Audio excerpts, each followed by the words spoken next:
Uhali gani mtazamaji wa SAUT TV, karibu katika taarifa ya habari tuliyokuandalia kwa siku ya leo, na miongoni mwa taarifa tulizonazo ni pamoja na sababu za vijana kutoshiriki kwa wingi katika masuala ya uchaguzi zatajwa.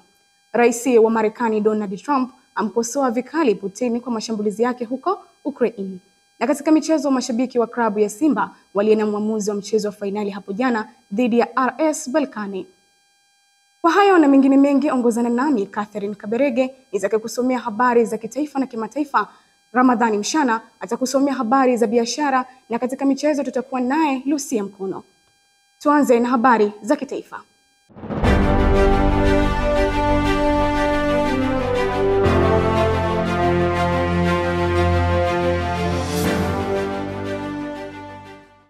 Baadhi ya wananchi wameeleza kuwa matumizi ya majina bandia kwenye mitandao ya kijamii inaweza kuleta athari kubwa kwa watumiaji, ikiwemo kupoteza fursa muhimu kama ajira.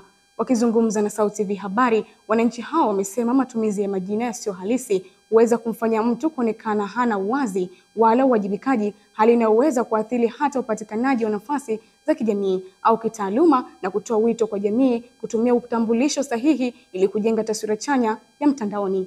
Ripoti yake Deborah Ruben anasimulia kwa kina. Mitandao ya kijamii ni sehemu kubwa ya maisha yetu ya kila siku.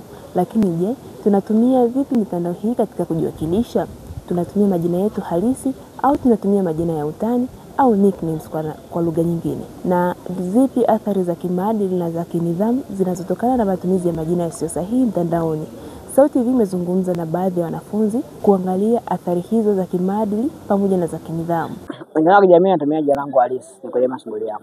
Athari ambazo nafahamu kwa kutumia majina ya utani au nicknames ni unaweza ukakosa opportunity mbalimbali, yani fursa mbalimbali. Kwa mfano, shirika likataka kujua kitu gani unakuwa unakiexpose kwenye mitandao ya kijamii, alafu ukawa sasa umetumia jina ambalo sio lako halisi, kwa unakuwa unashinda kufahamu kwa haraka, unaenda ukakosa ajira. Mimi mtandao natumia majina yangu halisi. Kuna athari tofauti ambazo za athari. Kuna athari chanya na athari hasi. Tukianza na athari chanya. Athari chanya, kutumia nickname mtandaoni, kwanza kabisa inampelekea wale watu wa sanaa kwanza wanakuta kipaji chao hivyo. Alafu pia tukienda kwenye upande wa athari hasi, yenyewe hii kutumia nickname mtandaoni inapelekea mtu anaficha uhalisia wake. Kama ukute labda shehe kufanyaga jambo baya kule, kwa kifika huku hivi anataka atumie nickname ili watu wasije wakamshtukia. Mimi natumia nickname katika mitandao ya kijamii kwa sababu sitaki kujulikana, kufahamika zaidi na watu. Na pia kuna athari zinazotokana na kutumia nickname mitandaoni kama vile kukosa fursa. Kuna baadhi ya kampuni wanataka majina halisi katika mitandao ya kijamii yaendane na majina halisi kwenye vyeti. Hivyo inasababisha, kutokana na kutumia nickname mitandaoni, inasababisha mtu kukosa fursa. Naenda kudadavua kuongelea athari za kutumia nicknames au majina ya ziada ambayo sio jina lako ambalo linajulikana na taifa. Athari mojawapo ni kuongezeka au kutokea kwa maafa na kwa majanga katika nchi au katika eneo, kwa sababu mtu anakuwa hajulikani, kwa anaweza kufanya majanga yote au maafa yote kwa sababu hata utambulisho wake haujulikani na taifa au haujulikani na NIDA ambayo ndio ina govern kila kitu kuhusu utambulisho wa kitaifa. Athari hizo zinaweza zikawa ni kufanya udanganyifu mtandaoni, ambao udanganyifu unaweza ukaficha uhalisia wa jina lako. Kutumia majina ya utani au nicknames katika mitandao ya kijamii haiwezi kuwa jambo baya kwa kila mtu, lakini unatakiwa kujiuliza madhara yake ni yapi na faida yake ni zipi. Na je, majina haya yanakulinda au yanakuficha? Kumbuka, katika ulimwengu wa kidijitali, jina lako au utambulisho wako unaweza kuwa kinga yako na silaha yako. Kutoka SAUT TV, mimi ni Deborah Ruben. Shukrani sana Deborah Ruben kwa ripoti hiyo. Na sasa tugeukie taarifa nyingine, ambapo ushiriki wa vijana katika uchaguzi nchini Tanzania umeendelea kuwa mdogo katika miaka hivi karibuni, hali inayozua maswali kuhusu sababu ya hali hiyo. Wakizungumza na SAUT TV Habari, wanafunzi wa Chuo Kikuu cha Mtakatifu Agustino SAUT jijini Mwanza wameeleza sababu mbalimbali zinazochangia vijana wengi kutoshiriki kikamilifu katika mchakato wa uchaguzi, zikiwemo ukosefu wa elimu ya uraia, hali inayofanya kutojitokeza kwa wingi katika zoezi la upigaji kura. Tuungane naye Maureen Samson ana undani wa taarifa hiyo. Kulingana na sensa iliyofanyika mwaka 2022 inaonyesha kuwa watu takriban milioni 21 ni vijana hapa Tanzania, sawa na theluthi moja ya watu wote nchini. Lakini vijana hao wameonekana wakisuasua katika masuala mazima ya kushiriki uchaguzi. Nini hasa sababu ya vijana hawa kusuasua katika kushiriki uchaguzi? Sababu ambazo zinapelekea vijana wengi washindwe kushiriki katika uchaguzi zipo nyingi, lakini mojawapo ni kutokuwa na imani na mfumo mzima ya siasa. Kutokana na mwingiliano mkubwa sana masuala ya siasa ndani ya vyama vya siasa na katika demokrasia kwa ujumla, inavunja sana mioyo vijana wengi kuwa na uthubutu kuingia katika siasa na kushindwa kushiriki uchaguzi. Kwanza kabisa, vijana wengi hawajiandikishi kwa ajili ya kupiga kura kwa sababu ya nadhani ukosefu wa elimu. Watu hawaelewi nafasi zao. Vijana hawaelewi kwamba kuna umuhimu gani wa wao kwenda kuchagua viongozi wanaowahitaji. Zaidi sana wanakuja kuishia kulaumu ya kwamba kiongozi fulani hajaleta maendeleo wakati kipindi cha kupiga kura walikuwa hawajashiriki. Kwa mtazamo wangu ni kwamba vijana kwa asilimia kubwa ni wapo wengi, lakini kizingatia namna ambavyo ushiriki wao katika uchaguzi upo chini. Sababu unaona ni kwamba tumekuwa tukifanya uchaguzi au kupiga kura lakini tunajua matokeo. Kwa hiyo nimeona mtu anakuja anaona kwamba hamna uhitaji wa kufanya uchaguzi. Kwa sababu gani? Kwenda kupiga kura utaandika labda watu ambao utawataka, lakini inakuwa vice versa. Mtu ambaye atakuja kutokea baadaye inakuwa ni tofauti. Kwa hiyo naona ni kama changamoto kwamba watu wengi tunakuwa tunapiga kura lakini tunajua. Maoni ya vijana hawa yakanifanya nikafika mpaka ofisi ya mwenyekiti mtaa wa Malimbe, na yeye alikuwa na maoni yake. Sasa hivi vilio vyetu kwa kila sehemu na kila nchi ni ajira za vijana. Ajira ya vijana imekuwa ni wimbo mkubwa sana ambao sasa mimi huu wimbo wa ajira na uona kwamba huu ndio unawanyima fursa vijana kufanya nini? Kujiingiza kwenye vinyang'anyiro vya nini? Vya ugombeaji wa nafasi zote za kisiasa au za uongozi. Kwa sababu moja, nimekuwa na umri mkubwa kidogo. Katika umri wangu sijawahi kuona mgombea wa nafasi ya udiwani au bunge anatembea na baiskeli kwa ajili ya kuomba kura. Sijaona. Wengi naona wana magari aidha ya chama au ya nini, simenielewa. Kwa hiyo mimi naona kabisa kitu kikubwa kinachopunguza vijana katika hizi fursa za kugombea nafasi za uongozi ni uchumi. Kijana, shiriki, thubutu katika masuala ya uchaguzi. Maendeleo ya taifa lako yanakuhitaji wewe. Maureen Samson, SAUT TV. Asante sana Maureen Samson kwa ripoti hiyo inayoangazia ushiriki wa vijana katika masuala ya uchaguzi. Na sasa tuangazie taarifa nyingine kutoka viunga vya chuo cha SAUT, ambapo vijana wa chuo kikuu cha Mtakatifu Agustino SAUT jijini Mwanza wameeleza kuwa ushiriki bora ni miongoni mwa misingi inayowasaidia kuendeleza maadili mema katika mazingira ya kijamii yenye changamoto mbalimbali. Wakizungumza na SAUT TV Habari, vijana hao wamesema licha ya kuishi na watu wa tabia tofauti, ushauri kutoka kwa wazazi, walezi na viongozi wa dini umekuwa msaada mkubwa katika kuwajenga kimaadili na kuwasaidia kufanya maamuzi sahihi pindi wanapokuwa chuoni. Mwanahabari wetu Elizabeth Donatus ameandaa ripoti ifuatayo. Wahenga walisema asiyesikia la mkuu huvunjika guu. Hii ni kauli pekee ambayo huwafanya vijana wengi wanapoisikia na kufanya maamuzi ya kukaa chini kusikiliza mausia kutoka kwa wazazi wao. Leo SAUT TV imefika katika chuo cha Mtakatifu Agustino ili kuweza kujua vijana wanaopatikana ndani ya chuo hiki ni kwa namna gani ushauri uliopewa na wazazi wao umewasaidia kuishi katika misingi bora ya maadili katika muda wote wanapokuwa katika masomo. Haijalishi ya kwamba ni mazingira ambayo hukutana vijana wengi kutoka mahali tofauti tofauti wakiwa na tabia zinazotofautiana. Fuatana nami mwanzo hadi mwisho. Ni ushauri mzuri ambao umefanya maadili na tabia zangu ziwe njema hapa chuo. Ukizingatia kwamba wazazi walijua nitakuja kuishi kwenye jamii ambayo nitakutana na vikundi, nitakutana na watu aina mbalimbali, nitakutana na maisha mbalimbali tofauti na mazingira ambayo nimekulia na ambao wao wamenilea. Kwa walinishauri labda ninapokuja huku nisivute sigara, nisitumie pombe, nisitumie vitu vingine hatarishi vinavyoweza kuhatarisha afya yangu labda na maisha yangu, nisijiunge kwenye vikundi vibaya.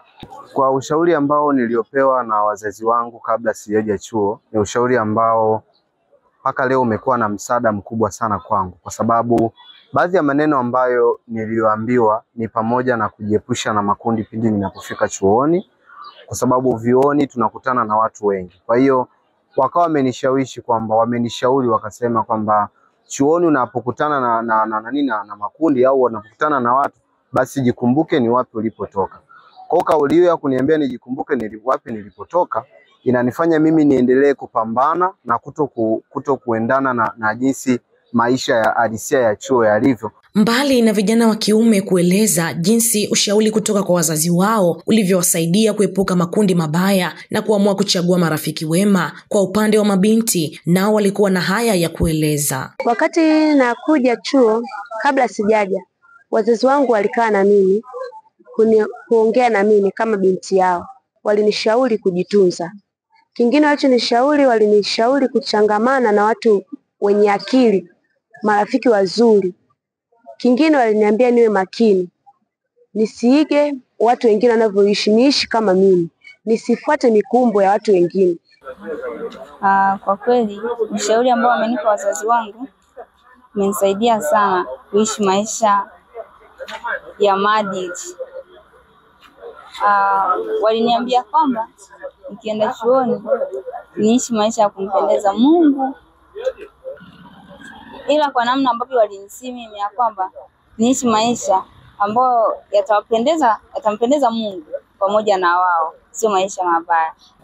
Hekima na nasaha za thamani zilizo ndani ya wazazi wetu sio kwa ajili ya maisha yao, bali ni kwa ajili yetu sisi vijana. Umepata wasaa mzuri wa kuweza kusikia wanafunzi wa chuo hiki wameelezea ni kwa namna gani ushauri waliopewa na wazazi wao umewasaidia wao kuishi katika misingi ya maadili mema. Ulikuwa nami Elizabeth Donatus wa SAUT TV. Asante sana Elizabeth Donatus kwa taarifa hiyo. Na mtazamaji, taarifa hiyo ndio mwisho wa habari za kitaifa kwa siku ya leo. Tupate mapumziko mafupi, punde ni katika habari za kimataifa. Wiki hii kwenye mtazamo wa kibiashara. Nyuma yangu ni moja kati ya jengo ambalo limeanzishwa kwa ajili ya biashara. Swali la kujiuliza kwa kuwa mfanyabiashara ni kwamba kabla ya kuanzisha biashara yako katika eneo husika, ufuata taratibu, sheria na kanuni za eneo hilo? Kwa sababu utaenda kulalamika sehemu fulani, watakuuliza biashara yako imesajiliwa? Haijasajiliwa. Moja kwa moja hiyo ni ile unahujumu uchumi wa taifa. Ukiwa huna TIN number au leseni ya biashara, wanaweza kaja matapeli wote wale wakakufanyia njia zote zile za utapeli na biashara yako kutokomea. Kila siku Jumanne saa 11 kamili jioni, usikose kutazama mtazamo wa kibiashara kupitia kurasa wetu wa YouTube @SAUT TV TZ.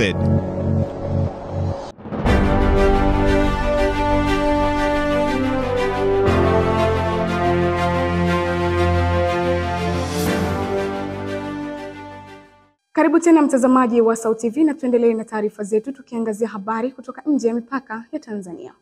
Tukianzia hapa katika bara la Afrika, serikali ya Uganda imesitisha rasmi ushirikiano wa kijeshi na Ujerumani kufuatia tuhuma zinazomkabili balozi wa Ujerumani nchini humo Mathias Stua anayedaiwa kushirikiana na makundi yanayopinga utawala wa serikali ya Uganda.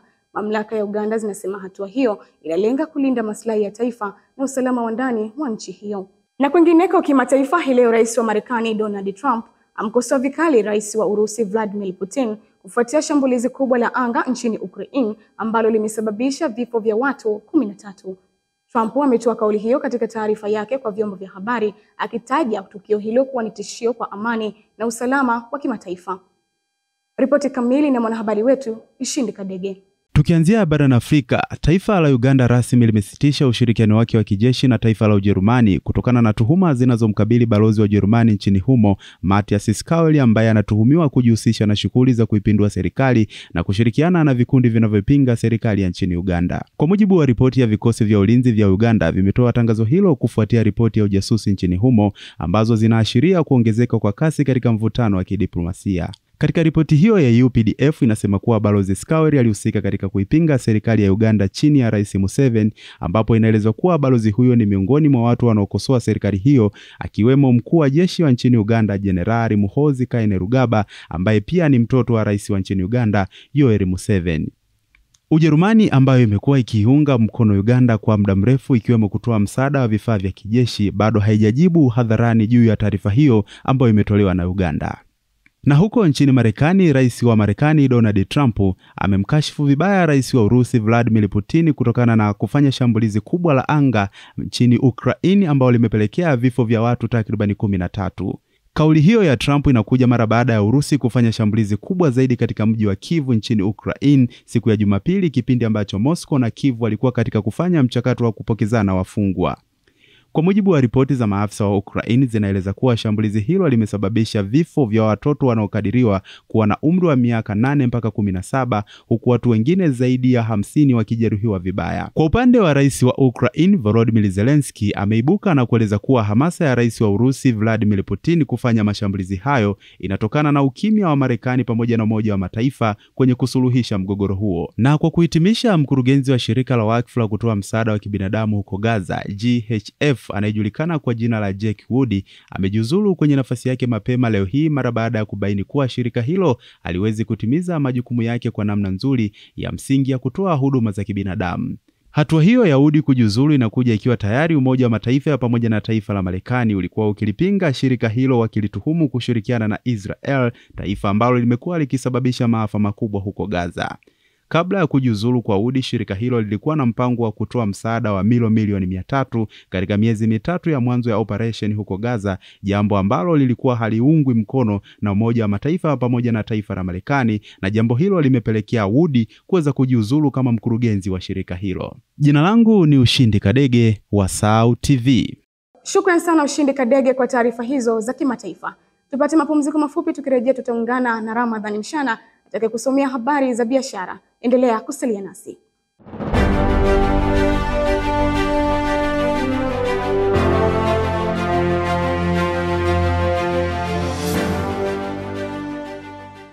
Karibu mtazamaji wa SAUT TV, na sasa ni habari za biashara. Jina langu ni Ramadhani Mshana. Na tuanze habari zetu za biashara tulizokuandalia hii leo tukianzia huko nchini Japani, ambapo Waziri Mkuu wa Jamhuri ya Muungano wa Tanzania Kassim Majaliwa amesema thamani ya biashara kati ya Tanzania na Japani imeongezeka maradufu hadi kufikia dola za Marekani bilioni 37, sawa na zaidi ya shilingi trilioni 96 za Kitanzania kwa mwaka 2024 kutoka bilioni 7 sawa na zaidi ya trilioni 18 mwaka 2023, hatua inayoashiria kuimarika kwa uhusiano wa kiuchumi kati ya mataifa hayo mawili. Na kwingineko, Rais wa Marekani Donald Trump ametangaza kuahirisha utekelezwaji wa ushuru mpya wa 50% kwa bidhaa kutoka Umoja wa Ulaya ambao awali ulipangwa kuanza kutumika tarehe 1 mwezi wa 6, na ushuru huo sasa utaanza kutumika rasmi tarehe 9 mwezi wa 6 mwaka huu. Taarifa yake Brenda Nancy Nalinga inaeleza kwa kina. Waziri Mkuu wa Jamhuri ya Muungano wa Tanzania Kassim Majaliwa amesema kuwa thamani ya biashara kati ya Tanzania na Japani imeongezeka kutoka dola za Marekani bilioni 7 sawa na takriban shilingi trilioni 18.2 za Kitanzania mwaka 2023 hadi dola bilioni 37 sawa na takriban shilingi trilioni 96.2 kwa mwaka 2024. Akizungumza katika maonyesho ya kimataifa ya Osaka World Expo Osaka 2025 nchini Japan, Waziri Mkuu amesema mahusiano kati ya Tanzania na Japani yameendelea kuimarika katika nyanja za kiuchumi, kisiasa na kidiplomasia, hali ambayo inachangia kukua kwa uchumi baina ya mataifa hayo mawili.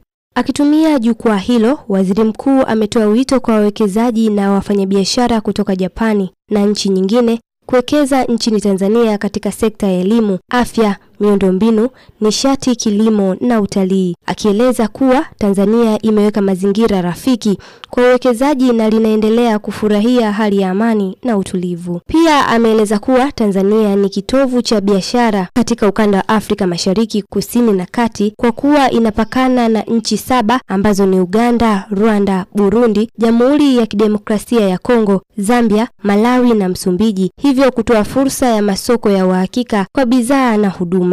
Kwingineko, Benki ya Maendeleo ya Afrika AFDB inatarajia kufanya mkutano wake wa mwaka wiki hii jijini Abidjan, Ivory Coast, ambapo viongozi wa mataifa wa maafisa wa fedha watakutana kujadili hatima ya taasisi hiyo katika kipindi hiki kigumu cha kiuchumi.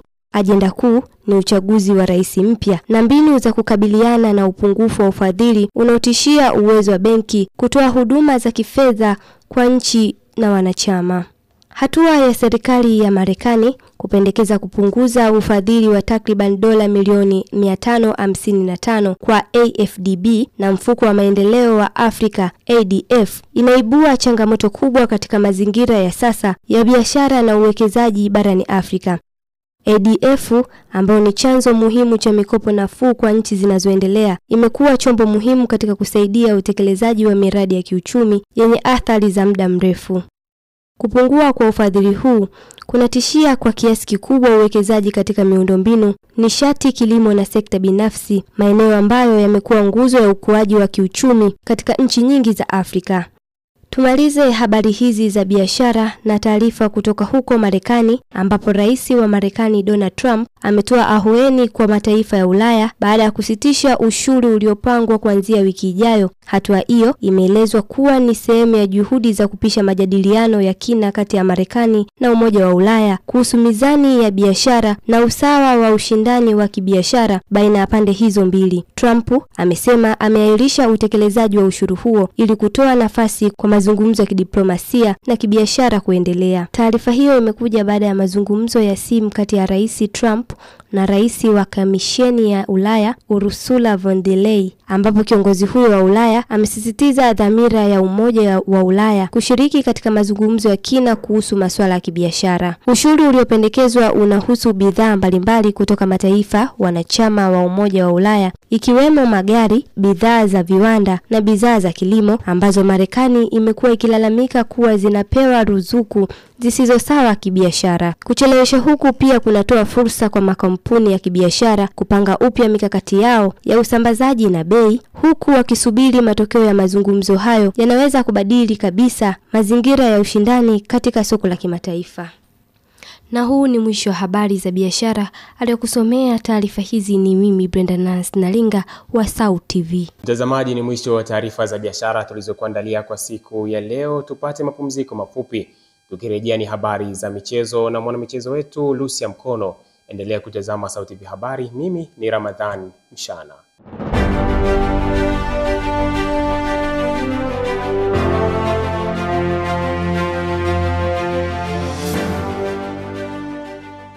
Ni matumaini yangu mzima wa afya mwanamichezo mwenzangu. Karibu katika habari za michezo tulizokuandalia ndani ya SAUT TV. Mimi ni Lucia Mkono. Tukianzia hapa nchini Tanzania, ambapo baada ya klabu ya RS Berkane ya nchini Morocco kutoa ubingwa wa kombe la shirikisho barani Afrika kwa ushindi wa jumla ya mabao 3-1 dhidi ya klabu ya Simba, baadhi ya mashabiki wa Simba wameeleza kutoridhishwa na maamuzi ya mwamuzi wa mchezo huo, wakidai kuwa yalikuwa ya upendeleo na kuathiri matokeo ya mchezo huo. Katika uga wa kimataifa, klabu ya Zamalek kutoka nchini Misri inaripotiwa kuwa katika mazungumzo ya mwisho na kocha kutoka Afrika ya Kusini Lulani Mokwena, ambaye hivi karibuni aliachana na klabu ya Wydad Casablanca nchini Morocco, ikiwa ni hatua inayolenga kuimarisha benchi la ufundi la timu hiyo. Ripoti ya mwanamichezo wetu Justin Mgarula inaeleza kwa kina. Baada ya mchezo wa fainali wa kombe la shirikisho barani Afrika kutamatika hapo jana kati ya klabu ya Simba dhidi ya RS Berkane ya Morocco na RS Berkane kuibuka mabingwa kwa ushindi wa jumla mabao 3-1,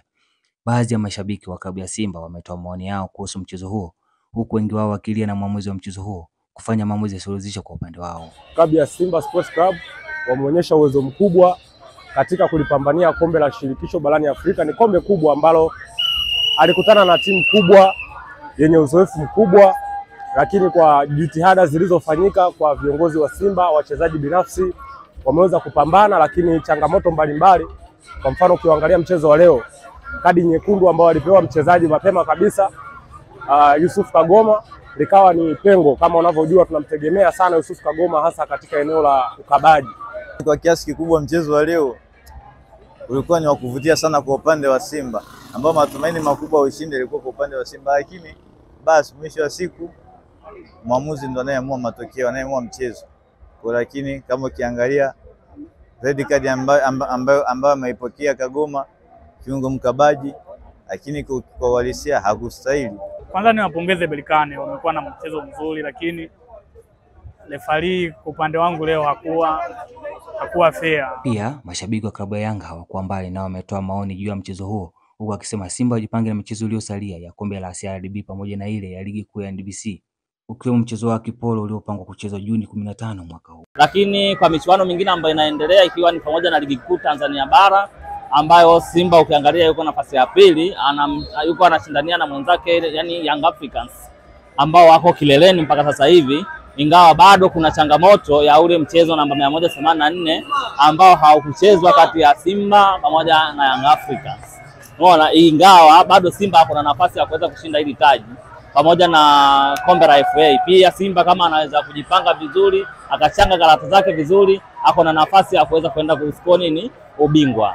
Simba na mchezo mzuri, wachezaji wamejituma, kocha ameweka game plan nzuri, wamecheza ambavyo wanaweza, lakini haikuwa tu bahati kwao, lakini tuombe kwenye mashindano mengine either FA au kwenye ligi, japo bado tupo sisi mabingwa. Katika habari za michezo Afrika, klabu ya Zamalek ya Misri inaripotiwa kuwa katika mazungumzo hali ya juu na kocha wa Afrika Kusini Laurent Mokwena, ambaye hivi karibuni aliondoka katika klabu ya Wydad Casablanca ya Morocco. Zamalek wana mpango wa kumpa kibarua kocha huyo baada ya klabu hiyo kutokuwa na msimu mzuri katika mashindano ya ndani nchini Misri pamoja na mashindano ya Afrika, hususan kombe la shirikisho ambalo lishahatua robo finali kwa kutolewa kwa ushindi wa jumla bao 1-0 na klabu ya Stellenbosch ya Afrika Kusini. Zamalek wanamuona Mokwena kuwa kocha sahihi kwao wa kujenga kikosi hicho ili kuonyesha makali yao msimu ujao kwenye mashindano yote watakaoshiriki msimu wa 2025-2026.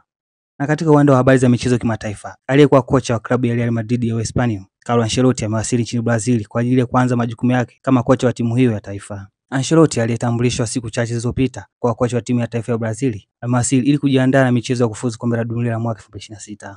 Ameondoka klabuni hapo akiwa ametoa mataji 15 kwa misimu tofauti tofauti aliyokuwa mkufunzi wa klabu hiyo. Mimi ni Justin Mgalula wa SAUT TV.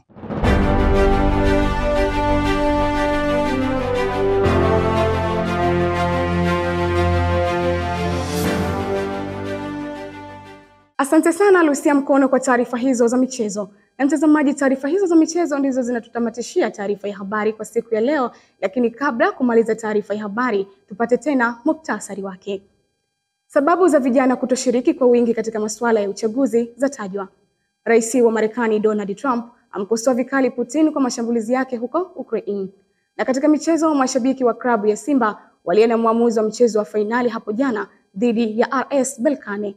Kufikia hapo sina la ziada siku ya leo. Kwa niaba ya wote walioshiriki kuandaa taarifa hii ya habari, jina langu ni Catherine Kabelege, nikutakia utazamaji mwema wa vipindi vingine kutoka hapa SAUT TV. Uwe na usiku mwema.